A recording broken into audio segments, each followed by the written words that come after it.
Welcome back, folks. Time now is 7:38 on your Sunday morning. So imagine looking for a place for family functions, but you end up buying an actual plantation. Shocking, right? But then after doing some research, you later learn that your ancestors worked on a property that was originally a plantation. So that's what happened to Mr. Frederick Miller. Miller learned that his relatives were enslaved on the property he is standing on right now. Good morning, sir. How are you doing?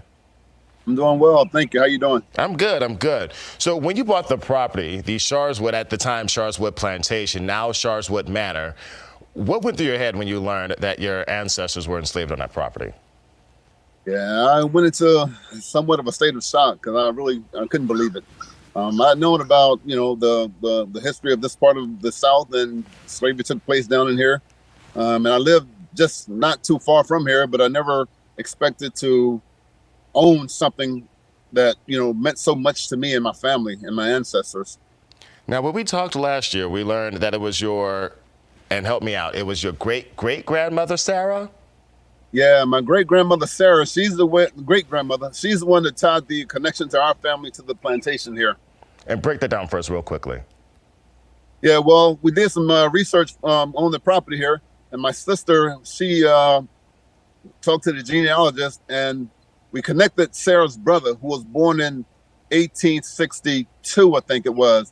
And we connected those two individuals together. Her brother, David, no, her brother, Sam, her brother, Sam, and tied those individuals together and placed us directly with this plantation. How does it feel to say well, not only do you own a piece of history, but you have a piece of your history that is now in your possession? How does it feel?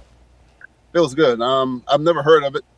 I don't think anyone else can imagine it, because I don't think it. I've talked to a whole lot of different people, and they said this is probably one of one. So it's a lot of reach. And behind the manor, there's also another piece of property that you're working on as well. Talk to us about that, sir. Yeah, well, I say a lot of people see this big house. There's a big, beautiful house up front here, but back behind it, that's something that's more meaningful to me, and it's the slave quarters that supported this big house out here. Back there's an old building. It doesn't look very appealing, but it's where they did all of the cooking and the cleaning, laundry, and those type things for the main house. And so, in addition, because we're running out on time, there's a lot we could talk about. But you also have the not only slave house, but the slave cemetery that you're looking at as well, that you're looking to restore. Yes, I'll tell you, it's only property adjacent to mine. It was owned by the Wyatt family. Turned out there was a slave cemetery there, the ones that's for the plantation. I went to the owners of that property there and asked them if I could buy it from them, and they donated it to me. So Beautiful. I was very pleased about that. Beautiful. And so we're running short on time, so I'm going to try to jump as fast as we can. You host a lot of events at the manor. The goal is to raise money. Are we doing anything in the upcoming weeks as far as hosting events? Well, we're in the planning stage now for our annual Juneteenth celebration. It'll be our third one. It'll be on June the 16th of this year. Last year we had about 2,000 plus people here on the property.